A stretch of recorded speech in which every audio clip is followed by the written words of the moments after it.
Fala galerinha do segundo ano, tudo bem aí? Tranquilo? Como é que vocês estão aí de quarentena? Tá difícil ficar em casa, né? Aproveitei para zerar o Netflix e assistir um pouquinho de aula de física. Galera, é o seguinte, eu vou fazer aqui algumas aulinhas que estão faltando na nossa apostila, só para a gente acompanhar a sequência.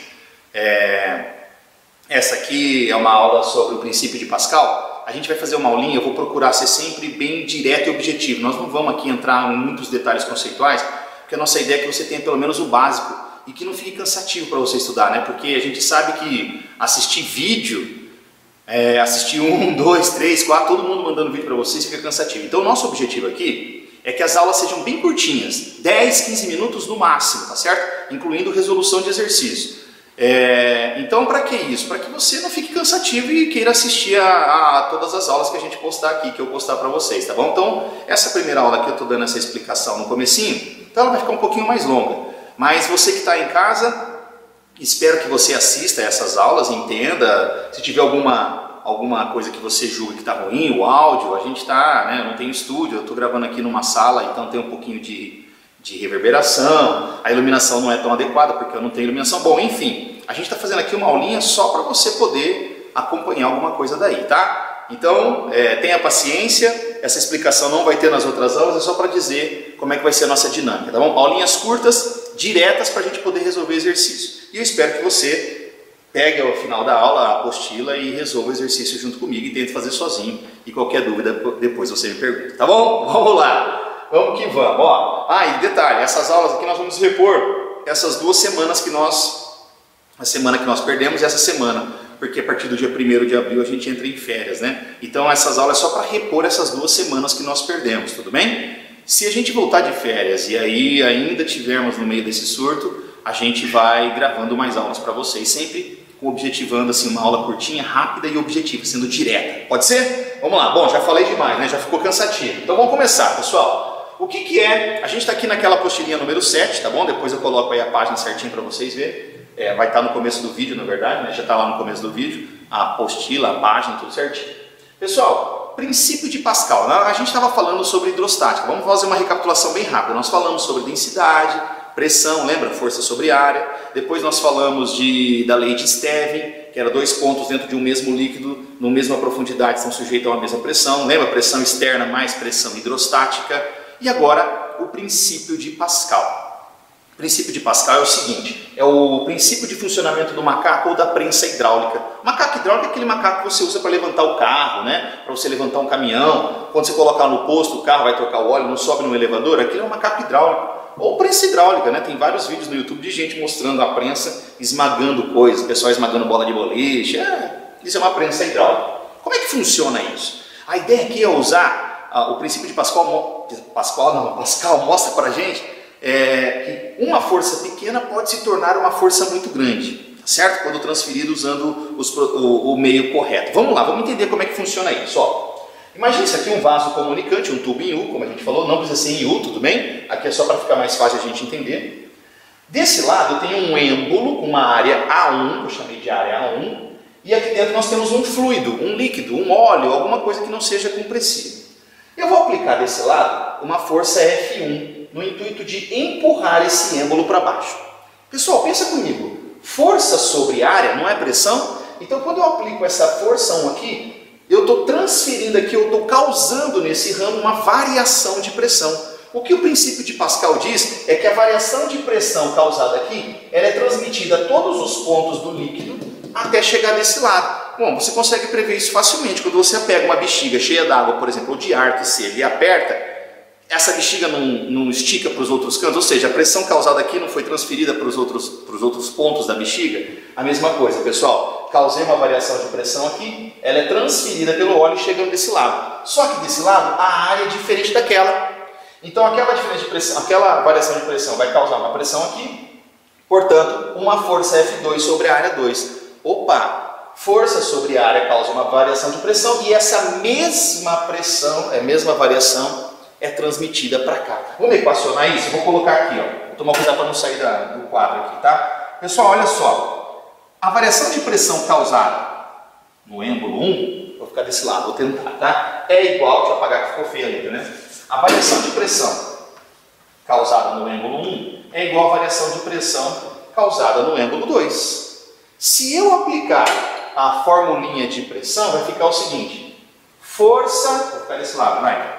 Força 1 sobre área 1 é igual a força 2 sobre área 2. Olha que legal, já temos uma formulinha, uma relaçãozinha para o princípio de Pascal. Força 1 sobre área 1 igual a força 2 sobre área 2. Eu acho que vou colocar ela aqui em cima para ficar mais fácil. Tá, ó. Força 1 sobre área 1 é igual a força 2 sobre área 2. Essa é a definição de pressão, força por área, né? Força dividido por área. Pessoal, essa equaçãozinha, ela está querendo dizer, tem uma interpretação física bem interessante nela. Ela está querendo dizer o seguinte: se a área é pequena, eu faço uma força pequena. Essa força pequena vira na área grande uma força grande, ou seja, a força é diretamente proporcional à área. Se a área é pequena, a força que eu faço é pequena. Na área grande vira uma força grande. Então mais ou menos assim para vocês entenderem. Se essa área 2 é o triplo daquela área, então vamos lá, a área 2 é 3 vezes maior que a área 1. Então se eu fizer uma força de 10 newtons, vira uma força 3 vezes maior aqui, porque a área é 3 vezes maior. Então 10 newtons vai virar 30 newtons. Por isso que eu consigo levantar um carro, né? Eu faço uma força, quanto maior eu faço essa área em relação àquela, mais vezes está multiplicando a minha força, tá certo? Então a área, quantas vezes essa área for maior que aquela, maior será a força aqui do que lá. Combinado? Tudo bem. Esse é um jeito de você aplicar. Agora, dá para calcular de outras maneiras? Dá. Vamos lá para uma segunda parte agora. Imagine vocês então que eu apliquei a força 1, e quando eu apliquei essa força F1, esse êmbolo se deslocou um certo tanto. Ele empurrou o líquido aqui para baixo. Bom, esse líquido tem que subir lá, correto? Então vai gerar uma força F2 aqui, que a gente já sabe a relação entre força e área, beleza? E essa força 2 vai causar um levantamento nesse êmbolo. Concorda que o mesmo volume que eu empurro aqui tem que ser o mesmo volume que sobe lá? Se eu empurrar 2 litros de óleo aqui, tem que subir 2 litros de óleo lá. Se eu desço 3 litros de óleo aqui, tem que subir 3 litros de óleo lá, correto? Bom, o que a gente pode perceber aqui é o seguinte: eu não vou perder muito tempo na demonstração, mas se você substituir, lembrar que volume é igual a área vezes a altura, se você isolar a área, você tem que área é igual a volume sobre H. Como o volume, vou trocar esse área aqui por volume sobre H, volume sobre H2, volume sobre H1, volume sobre H2. Percebam que no tubo fino ele desloca bastante e no tubo mais largo ele desloca pouco. Quando eu substituo essa área por V sobre H, a gente chega na seguinte equaçãozinha: força 1 vezes deslocamento 1, que seria essa coluna aqui, é igual força 2 vezes deslocamento 2. Tá bom? Então essa relaçãozinha também pode ser útil no princípio de Pascal. Então, pessoal, para a gente encerrar e resumir aqui rapidão, o que essa formulinha mostra? Que a força é proporcional à área. Numa área pequena eu faço uma força pequena que se transfere para uma área grande, uma força grande. Essa mostra que a força é inversamente proporcional ao deslocamento. Ou seja, a força pequena, na área pequena, tem que deslocar muito, enquanto que na área grande, a força grande desloca pouco. Então, a força pequena desloca muito, força grande desloca pouco. Então, esse seria o prejuízo, né? A gente tem que fazer uma força pequena, mas por outro lado eu tenho que deslocar muito aqui para aqui subir só um pouquinho. Tudo bem? Então é isso. A gente vai tentar fazer um exercício agora para exemplificar isso para vocês, tá bom? Vamos lá para o exercício.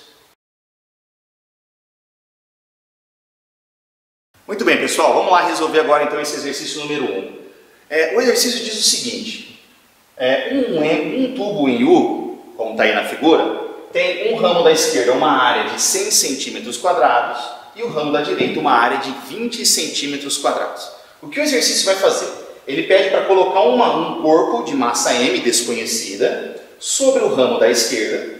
Com isso, esse êmbolo vai ser empurrado para baixo e esse da direita vai subir 5 centímetros. Então o exercício disse que aqui ele sobe 5 centímetros, enquanto que aqui desce não sei quanto, tá bom? O que a gente pode perceber de cara é que se essa área é 100, essa área é 20, aquela área é 5 vezes maior que essa. Então a força que esse êmbolo, que esse peso vai fazer aqui, que é normal, e nesse caso é igual ao peso dele, em módulo, então essa força que ele vai aplicar aqui é 5 vezes maior do que a força que será aplicada aqui. Tudo bem? Isso a gente pode ver facilmente por essa formulinha. Vamos mostrar rapidinho? Ó. F1 sobre área 1 é igual a F2 sobre área 2. A F1 não sei. A área 1 é 100, pode deixar 100 aqui, não tem problema que está em centímetro quadrado, porque os dois estão em centímetros quadrados, não tem problema. Igual a F2 sobre área 2, que é 20. Se você simplificar esse 100 aqui por 20, isso dá 5, divide por 20, isso dá 1. Então, ó, F1 sobre 5, eu passo 5 vezes. F1 igual a 5 vezes F2. Tudo bem? Mas isso dá para ver só de olhar aqui, ó. Essa área é 5 vezes menor que aquela, então a força aqui é 5 vezes menor do que a força lá, tudo bem? Agora, para que serve essa força? Lembra que a nossa pergunta é quanto vale a massa daquele corpo? Bom, vamos pegar outra informação. Se isso aqui sobe 5 centímetros, lá desce quanto? Vamos primeiro fazer essa conta de cabeça, depois a gente joga na forma. Vamos lembrar que a força é inversamente proporcional ao deslocamento. Quer dizer, se a força é proporcional à área, lembrando, o que é proporcional à área? A área pequena, força pequena, só que a força pequena desloca muito. A área grande, força grande, desloca pouco. Então aqui vai deslocar menos que ali. Quantas vezes menos? Gente, a área não é 5 vezes maior? A força não é 5 vezes maior? Então ele desloca 5 vezes menos desse lado. Tá, ó, a área é 5 vezes maior que essa, a força é 5 vezes maior que essa, então ele desloca 5 vezes menos. O que é 5 vezes menos? Aqui desloca 5 centímetros, lá vai deslocar 1 centímetro. Ai, como eu não enxerguei, faz na conta, quer ver? Ó? Vamos colocar essa equaçãozinha aqui de baixo. Ó. Força 1 vezes H1 igual a força 2 vezes H2. A força 1 não é 5 vezes a força 2? Então substitui. Ó. 5 vezes força 2 vezes H1 igual a F2 vezes o H2, que é 5 centímetros. Ó, F2 vai cortar com F2. O 5 vai cortar com 5. O que você chegou na conclusão? Que o H1 é igual a 1 centímetro. Aí. Agora que eu sei que a altura 1 aqui é 5 centímetros, eu posso agora calcular quanto que é que eu vou fazer, quanto que é a massa desse corpinho, tá certo? De que maneira eu faço isso? Quando a gente coloca um peso aqui, o exercício disse que ele desce um tanto aqui e sobe 5. A gente calculou que ele vai descer 1 centímetro desse lado e subir 5 centímetros do outro. Então essa linha branca aqui, ó, pontilhada, mostra o nível que eles estavam antes aqui no começo. Então, ó, esse desce 1, aqui sobe 5. Agora eu vou usar o teorema de Stevin, que diz o seguinte: se eu adotar 2 pontos imersos no mesmo líquido, no mesmo nível, então eles estão sujeitos a uma mesma pressão. Então a pressão no ponto 1 é igual à pressão no ponto 2. Lei de Stevin, certo? Quem exerce pressão no ponto 1? Quem exerce pressão no ponto 1 é a força normal aqui, certo? A normal desse bloco entre o bloco e essa superfície do êmbolo. Então como a normal, nesse caso, tem a mesma intensidade do peso, então normal é igual ao peso, em módulo, sobre a área 1 é igual à pressão no ponto 2. Quem exerce pressão no ponto 2? Está vendo que é o líquido? Então é dGH. Ah, Guma, mas também não tem a pressão atmosférica externa? Sim, a pressão atmosférica exerce pressão aqui, exerce pressão ali, então a gente pode cortar dos dois lados, correto? Então vamos lá, a massa é o que eu quero, a gravidade, ó, vai embora com gravidade, a massa é o que eu quero, a densidade do líquido, o exercício ele deu 1 grama por centímetro cúbico, a gente coloca vezes 1000 para passar para quilograma por metro cúbico, então é 1000 quilograma por metro cúbico, vezes a altura. Que altura é essa aqui, pessoal? Ó, não é 1 mais 5, 1 mais 5, 6 centímetros, 6 vezes 10 a menos 2, passei para metro. E a área que passa para lá, que é a área 1, que vale 100 centímetros quadrados, em metros isso vai dar 100 vezes 10 a menos 4. Então vai ficar 100 vezes 10 a menos 4, seria 10 ao quadrado vezes 10 a menos 4, 10 a menos 2, tá bom? Vezes 10 a menos 2. Tá? Essa seria a área que passou para cá mesmo. Então a massa vai ser 10 a menos 2, vezes 10 a menos 2, 10 a menos 4. Mais 3 dá 10 a menos 1. Então é 6 vezes 10 a menos 1. Ou simplesmente 0,6 quilogramas. Tá certo? Então essa massa que a gente colocou aqui, ela tem 0,6 quilogramas ou 600 gramas. Tá joia? É isso aí, então. Tentem fazer os outros exercícios. Qualquer dúvida, você chama a gente aí. Um abraço.